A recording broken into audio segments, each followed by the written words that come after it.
All right, Yeah, my father was born in Western Romania in 1900.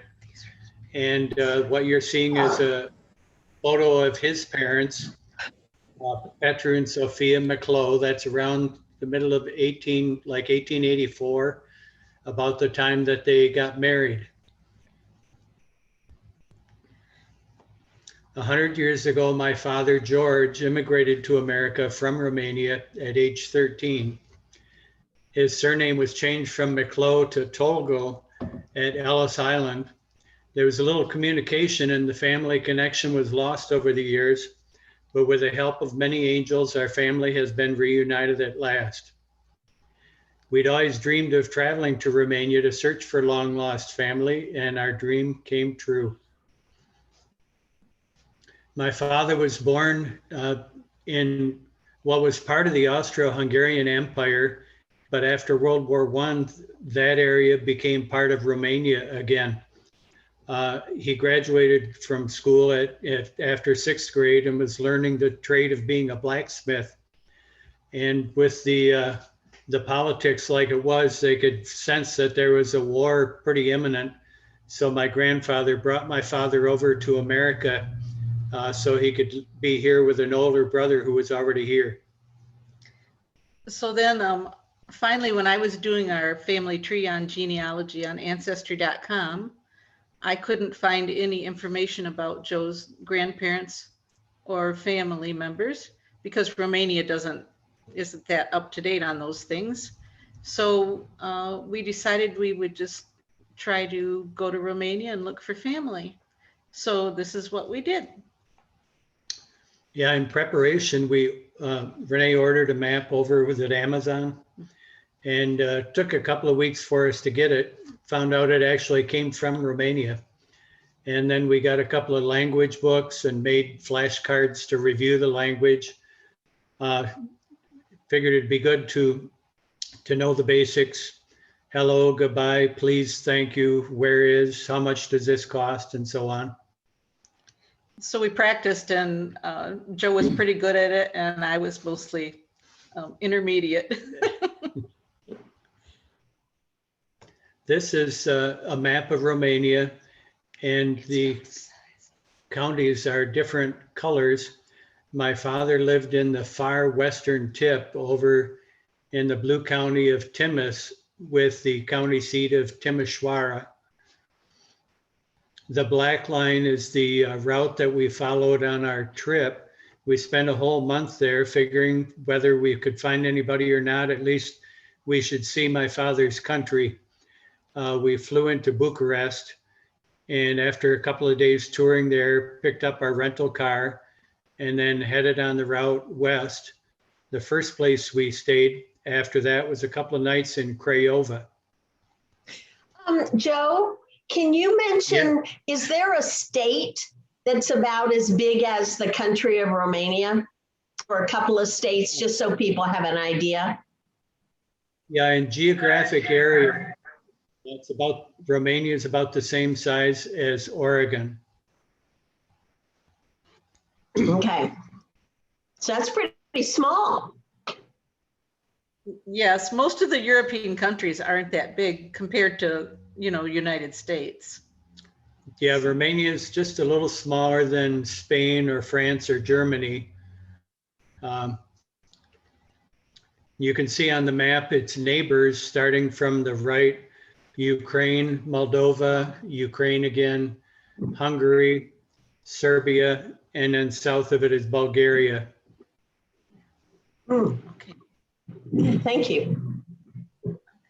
You're welcome. Okay, we'll continue on. Next slide. Oh, next slide. Okay. Over the years, I had another uncle that spent his life in the US, Uncle Pete, and he and his wife didn't have any children. She was from the same village in Romania. That's her in the flowered dress. And she made a couple of trips back there to visit in 1961 and 1978. And we ended up with 3 photos from her visits there. The left one shows a family group all together in 1978. No, 1961, that would be. The funeral for my uncle, the middle picture with family gathered around, was 1978. And if you see this boy right here, that's Luca. And in this picture, this is Luca. Just to show you how many years in between. He's a little boy and then he's a teenager. Okay. Yeah, and a couple of other, Patrika is on the left, a family member we met. Oh, this is Patrika. Yeah, and Liliana is the tall one with the dark hair in the center in the white dress. Yeah. Right. She's not in this. In the picture on the far right is a home that's being constructed. It was a partly built home that my first cousin and his wife bought in 1961. And that's them and a few relatives standing in front of it. On the back of those photos, there were things about aunts, uncles, cousins, nephews, but it was all in Romanian, so it didn't really mean anything to me. So these are the 3 photos that we based our trip upon. And after about a week, we finally got to COMLOSU, where Joe's dad had come from. But our first place we went was Bucharest. So these next pictures are from there. Yeah, Bucharest is the capital city, and they have newer architecture and some older buildings, an interesting combination. This is Ceausescu's palace, which was built during the 1970s and 80s. Second largest building in the world in size, next to the Pentagon, but the heaviest building in the world. It's, I believe, 12 stories high and 8 stories deep into the ground. And now it's parliamentary buildings. And it has 1,100 rooms, but they aren't all in use. We stopped there for a tour, but it happened to be closed because it was Easter weekend, so we didn't get to go in. This is just a beautiful building, and we found out it's a large bank, but their architecture is really pretty. In an exhibit at the museum in Bucharest, on the right is the Royal Crown of Romania. It was made from a cannon that was captured during the War of Independence in 1877. And that's the crown that the kings of Romania wore over the years. On the left, the smaller container contains the heart of Queen Marie. She wanted her heart back in Romania. It was in a couple different locations, but it was on display at the exhibit at the museum in Bucharest. And she had been a British citizen? Yeah, she was a granddaughter of Queen Victoria. It's interesting when you look at the leaders in Europe, how the countries, the princes and princesses would intermarry from one country to another to help cement relationships between the countries and hopefully keep everybody on more friendly terms over the years. In the museum upstairs also was this Treasures of China exhibit. And these are the clay figures that were terracotta warriors that were made and buried with one of their leaders many, many years ago. Yeah, the first emperor of China. They're still excavating and learning more about him and his life and all the details.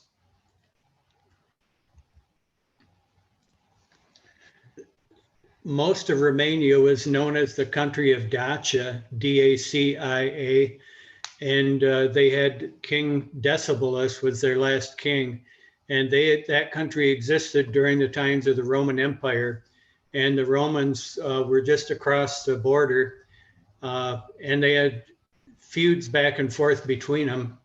And at one time, finally, Emperor General Trajan brought all of the armies over, crossed the river and conquered the Dacians and took like 500,000 slaves back as prisoners, and many tons of gold and silver.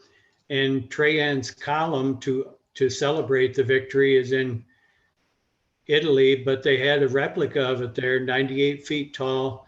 And these 3D friezes on the column were on display, and each one shows pictures of the battles during that war to overcome the Dacians.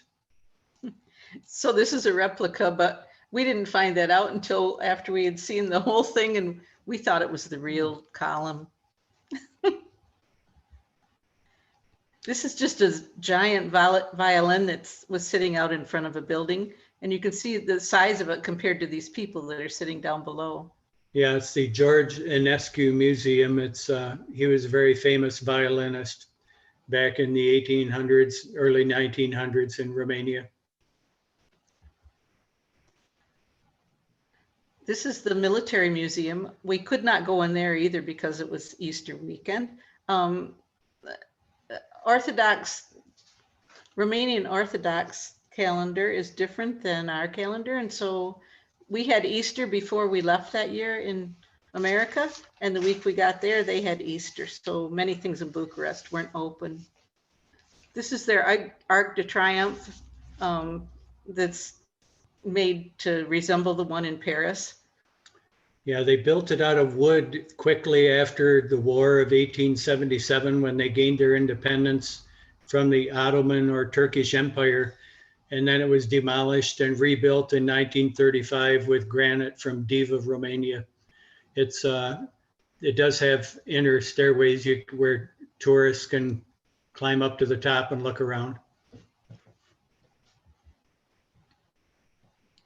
When we were just walking around in Bucharest, we heard music playing, and whenever we would hear music, we would just kind of find our way there. So we discovered that this was the Passion Play of Christ because it was Easter weekend. A group from Timisoara puts this together every year, and they travel to a different large city in Romania every year and put on this same presentation. If you can see over here, there's someone with a big camera taking pictures. There was a lot of people watching. And there's a lady right here, you'll see in the next slide, but she was from the television station.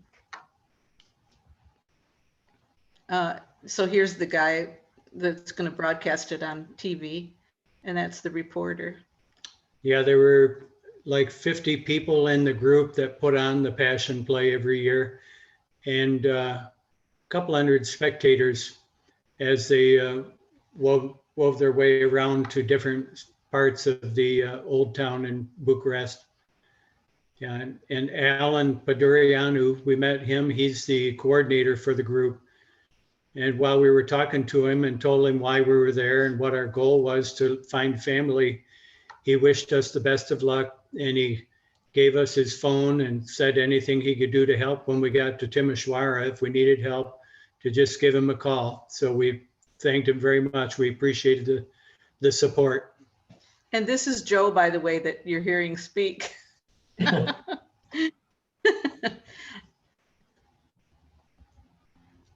Here's Joe again. We went in a bookstore. We kind of wanted to find postcards or just travel books about Romania. But anyway, we found these Wimpy Kid books, which are in Romanian. They also had, Mickey Mouse books and any kind of children's books, also all in Romanian. And this was a price tag that was on a pair of jeans in another store. They have the amount in euros and Czech money. Lei is the Romanian money. Romania is not a part of the European Union yet, so they're still using their own money. And one of our dollars is worth about 4 of their dollars. So that was just to comparison shop. The Dambovita River canal runs through Bucharest, and we got to walk around while we were touring. In order to help find our way back, we were fortunate to notice in the morning that Beyonce was on display up on the end of this large building. And in the afternoon, when we were trying to get our bearings again, Beyonce reappeared and helped guide us back to the subway entrance. So we were thankful.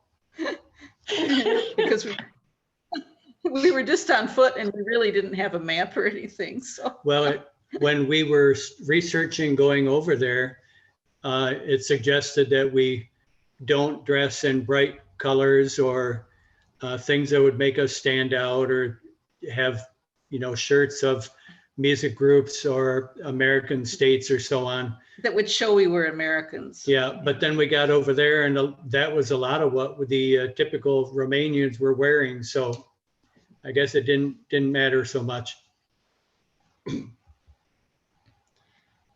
Okay, now we're going to leave Bucharest. We were there 3 or 4 nights. So we're leaving Bucharest. At this time, just before we left, I got a new smartphone and they said, oh yes, you can use it everywhere in the world, it'll be fine. So I assumed that our Google Maps and everything would work in any country, but it did not. But from Bucharest all the way to Timisoara, we had no maps, we had no phone. Internet, no phone, and we didn't know why. But so anyway, from here all the way to here, we made our way. It's a good thing we had our road map. The roads are well marked, and if we didn't know where something was, we'd ask someone. Like our first night in CRAIOVA, we couldn't find our bed and breakfast, and we stopped at a McDonald's and someone led us right to where we were supposed to be. So this, yeah, we were only about 2 blocks away, but the directions we just couldn't figure out how to get there. Yeah, the highways are in good condition and they're improving as Romania tries to become a full part of the European Union. And so I've got to compliment them on the roads. these are some natural springs that are along the roadways or wherever in Romania, but Romania supposedly have some of the best fresh water in all of Europe. And so we'd see people here with gallon jugs or old pop bottles or a lot of different things, and they'd be filling them up. And almost every spring had some people at it using the water. Then along the way, once in a while, you'd see this well. This is a bucket. Does it go in down to here, Joe? Yep. You use this and you swing the bucket over to go down in here, and people would use that water for their horses or their dogs or whatever. And you can see on here, maybe it's hooked together with little bits of, separate, connected, stiff rods. Just something we had never seen anywhere else. So that was kind of cool. These are the crosses on top of some Orthodox churches. If the ends of the cross have cross pieces on them, that indicates they're Orthodox. The main religion in Romania is Orthodox. Romanian. And we found out that the services there are about 4 hours long, but people don't usually stay for the whole service. Since it was Easter, now we're in CRAIOVA, and since it was Easter, they really celebrate. I kind of tend to believe that the people in Romania are more religious maybe than we are, but these were some big, huge eggs by a fountain. And then up above the road, you can see here, there's little decorations that they'd put out. And again, it was Easter, so not much was open when we were there. Yeah, those eggs are 3 or 4 feet tall. We had already celebrated Easter like 6 weeks before in the United States, but because they go by the Orthodox calendar, Easter usually falls on a different Sunday over there. So we got to celebrate it twice that year. This was just a big, beautiful building. And this is the flag of Romania that's red and gold and blue.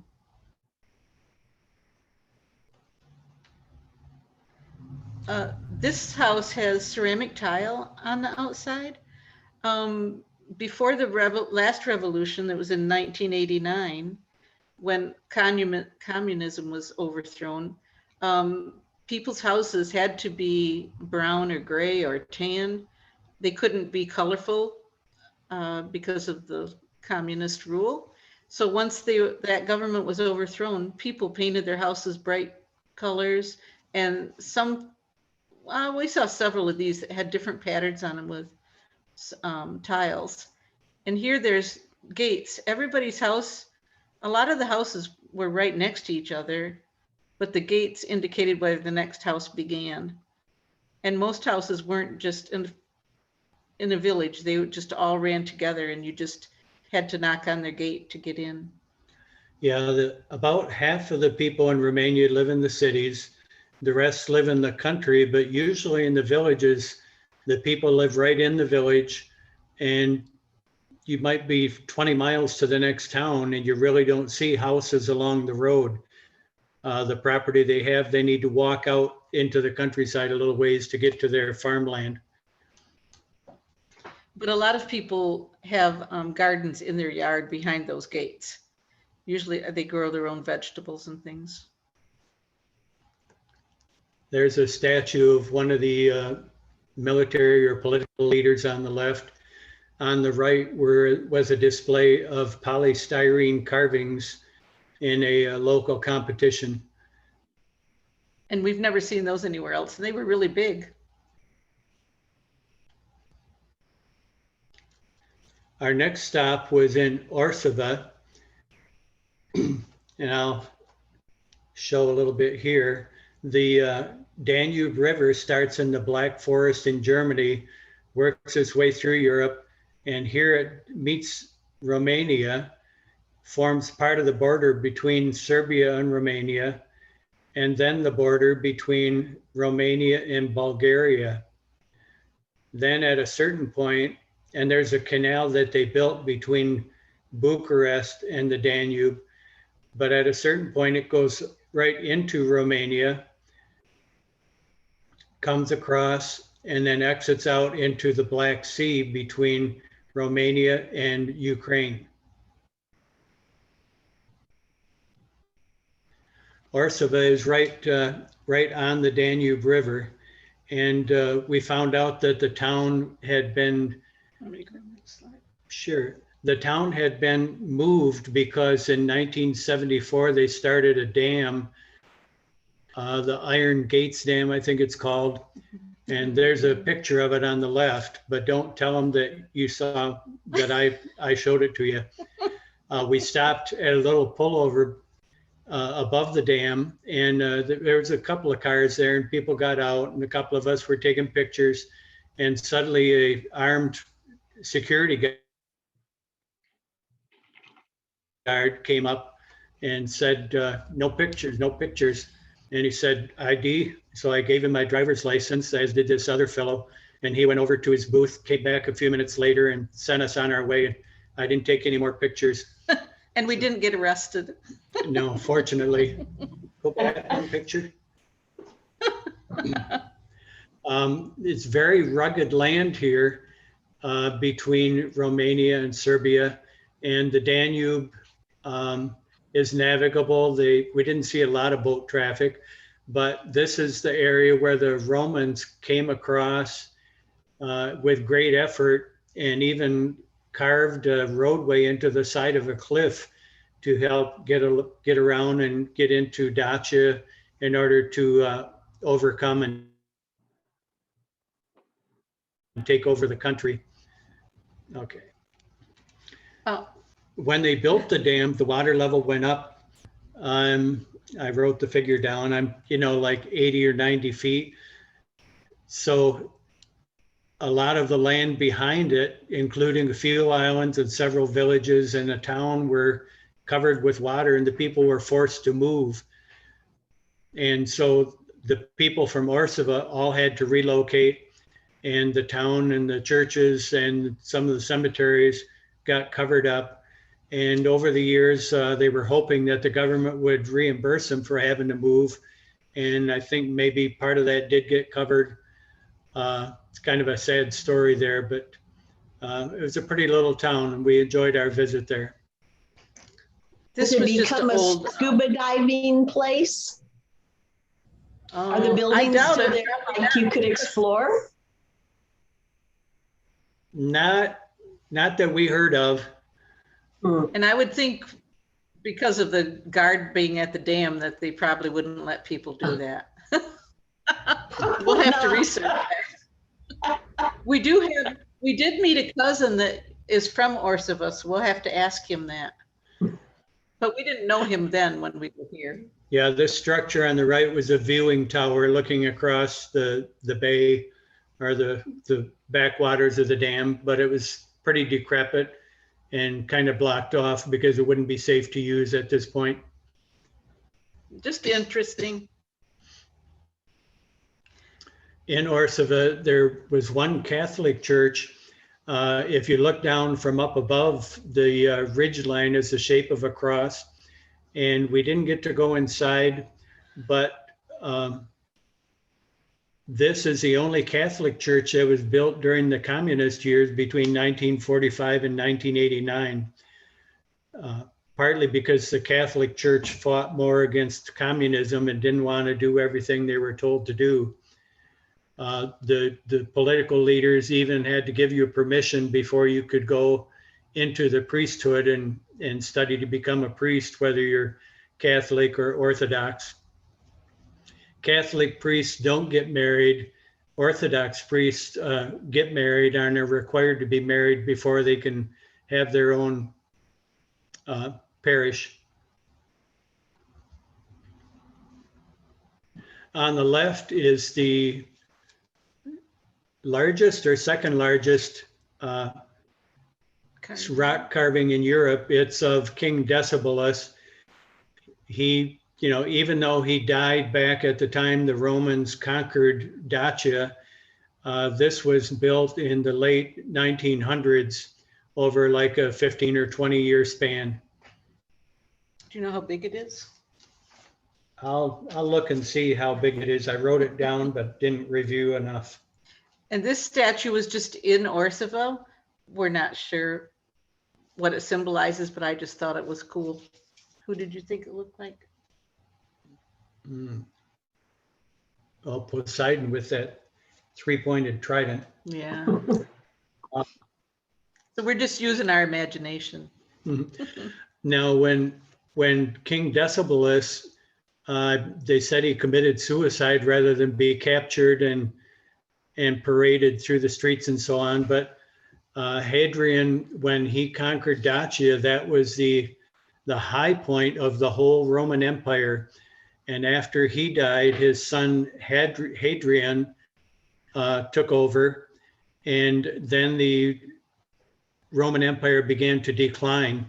While Hadrian was the ruler, they built Hadrian's Wall, which you may have heard of, that separates England from those wild people in Scotland up north.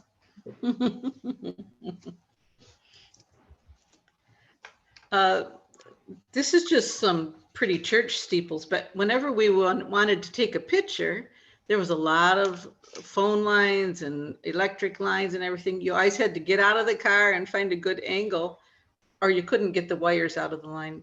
There's not a lot of underground wiring like we have here, but I just thought it was interesting. Yeah, just found the information. The statue, the rock sculpture of King Decibelus is 55 meters tall, so it's about 160 feet.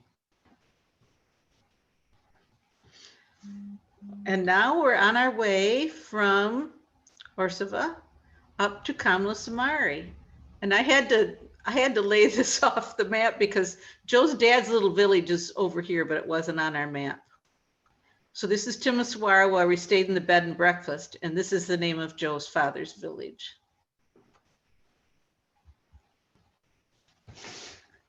On the left is a picture of what you would see from Google Earth looking down at the village of COMLOSU. The yellow line on the left is that kind of zigzags through is the border between Romania and Serbia. Nakovo is the first town you would get to in Serbia. COMLOSU MARE has a street going off, angling toward Nakovo, and that actually has a little town. This one?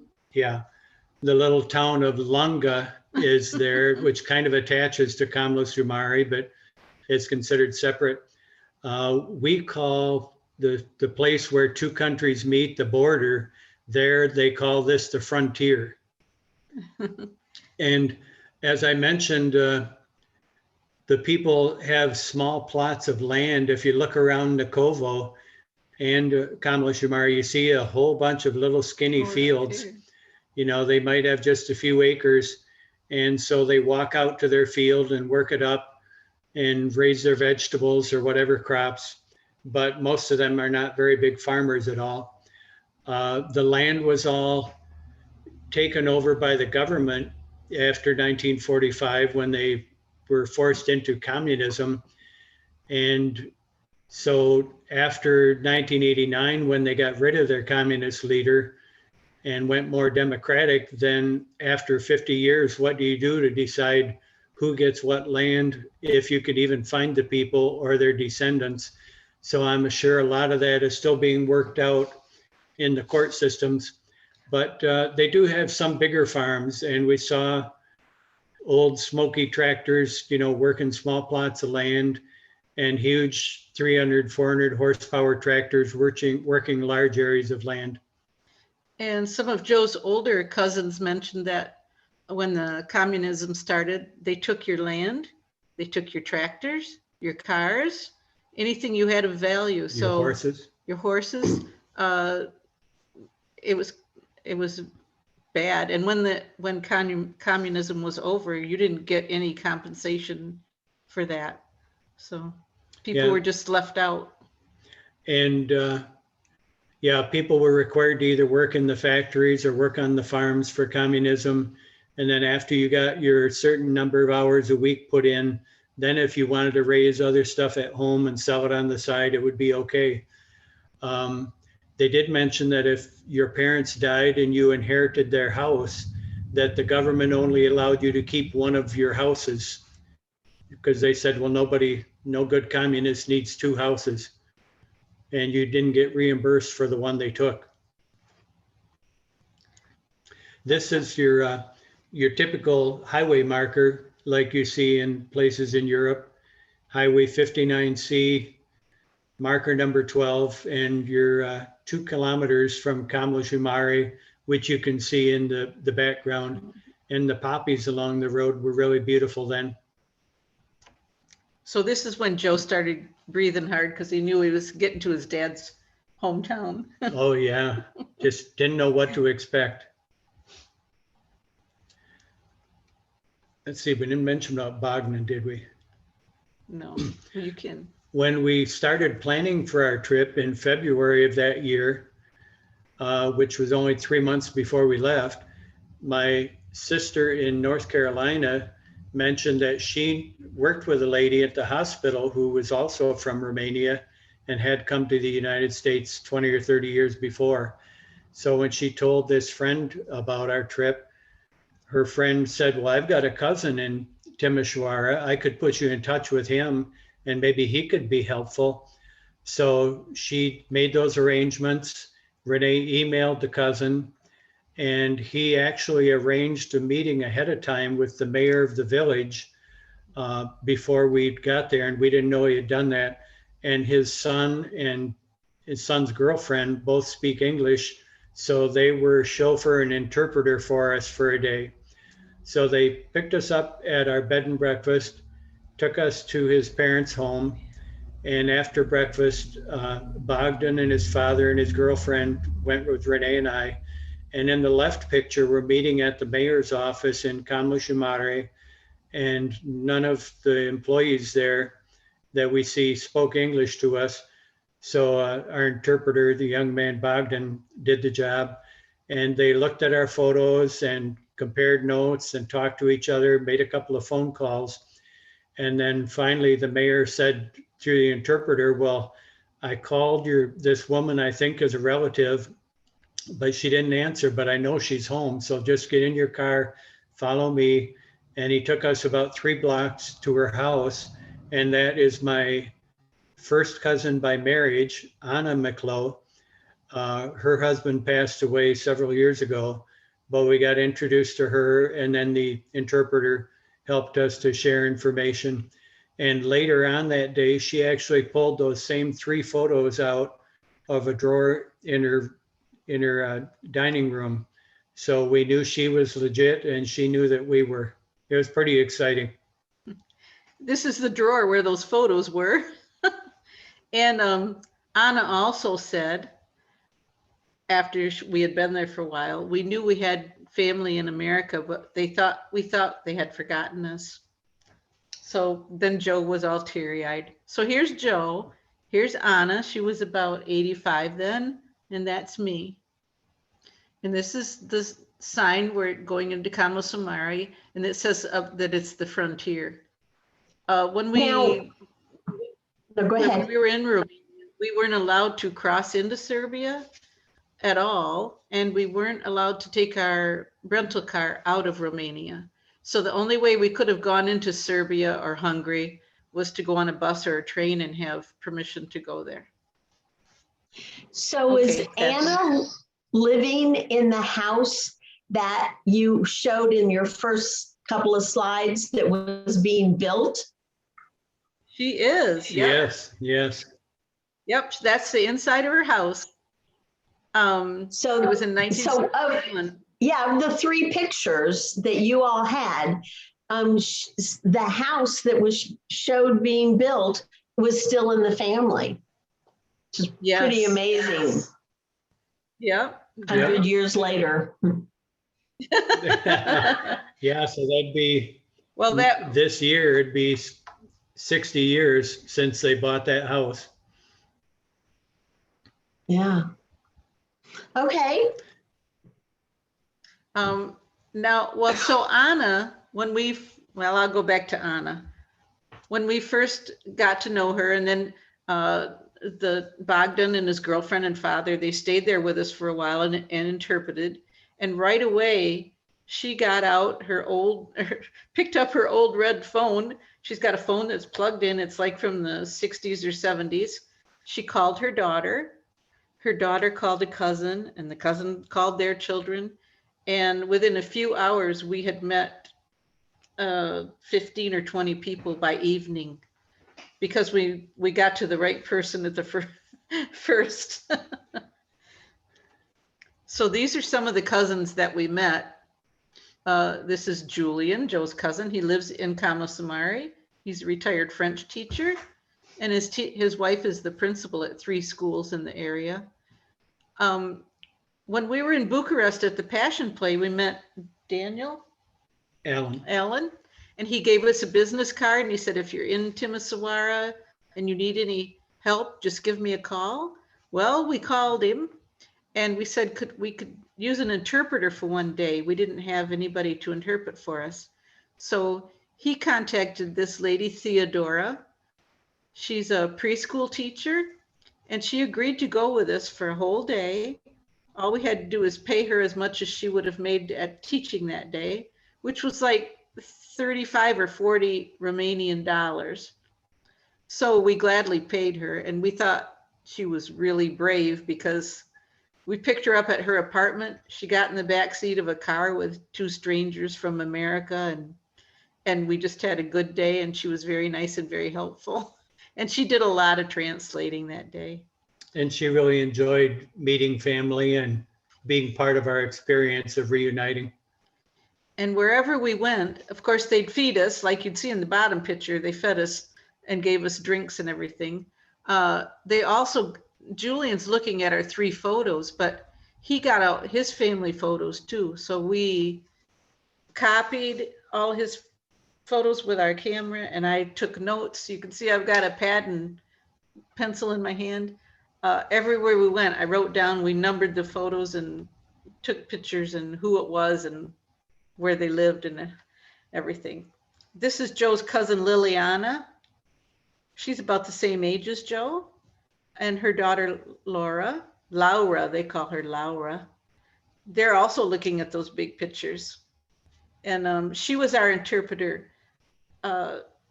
When communism was in Romania, the people had to learn Russian and Romanian, and they could learn French. But after the revolution, they now teach Romanian and English, and probably still French, but no longer Russian. So if you're younger than 40 years old, you at least had some English in school, so you can speak it and read it, even if you don't use it often. In this picture is another cousin, Patrika, and his wife, Cornelia in Zimbolia, which is a larger village, kind of in between Timișoara and COMLOSU. In this picture, we're at Patrika's house. I think it's a different day. So he's got pictures out. Here's Patrika. I'm taking notes. And if you look on the computer, this is his son, Adrian. He lives and works in Germany, and he speaks English. So the day we were there, he got on the computer, on his mother's computer, and for 8 hours, he translated for us between us and his parents. Yeah, he and his sister traded off. Yeah. So that was fun. Again, we had an interpreter, but it was remote.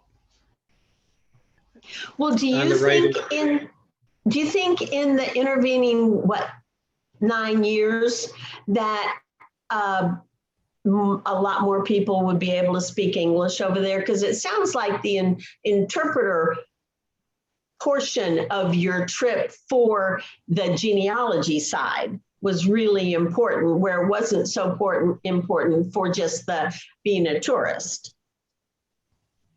What? Even do you think more people speak English now? Not in that short of time. I don't think it would be that much different. No? Okay. Not really. The older ones, well, like Anna could say super if she likes something, or they can say hello or certain things, but they don't use it enough to. I mean, if you're in your own country, you're going to speak Romanian. And sure. tourism isn't big in Romania yet.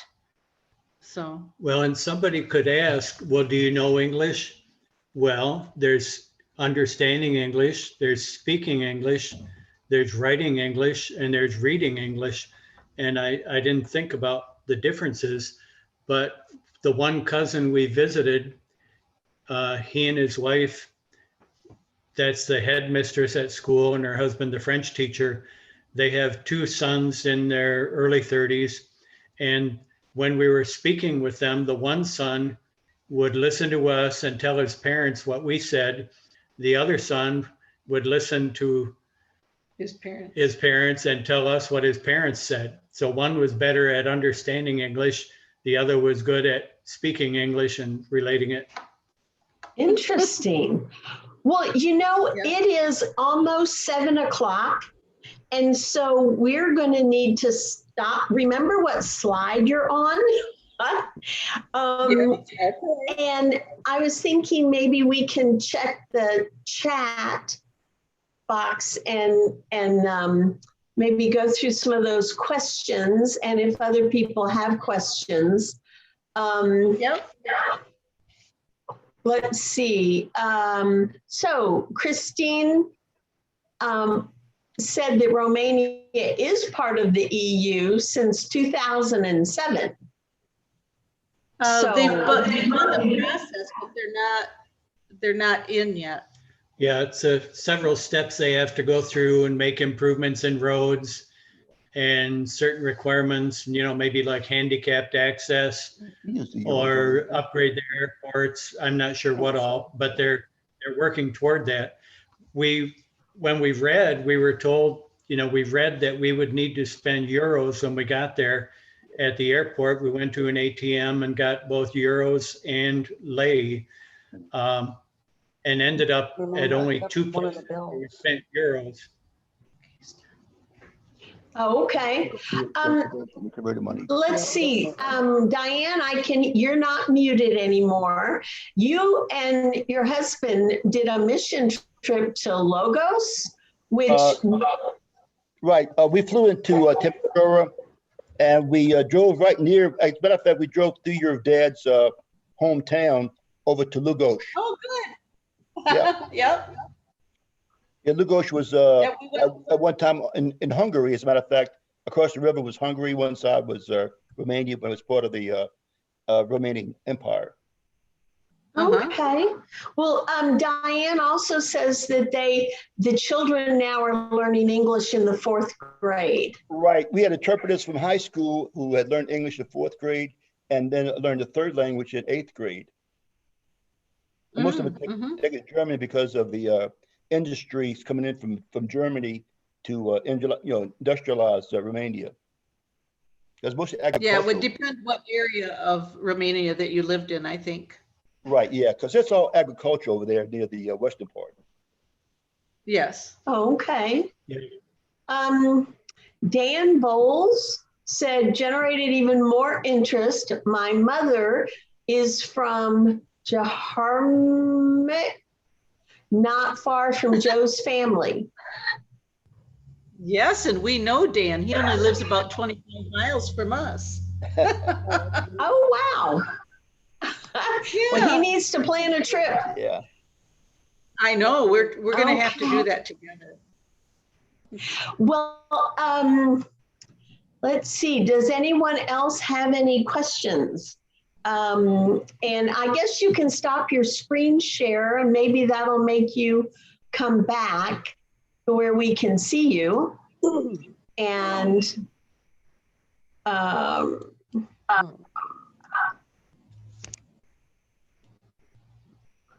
so yeah, go up at the, yeah, there you go.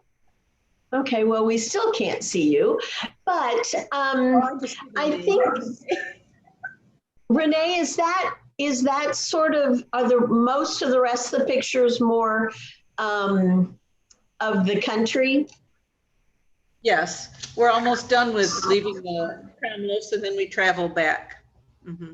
Okay, so I'm just thinking that, would you recommend kind of traveling that? I mean, as far as looking for your family, you couldn't plan a whole lot. I mean, you just had to be there and see who was available and sort of take it a day at a time. And it sounds like you all really enjoyed that.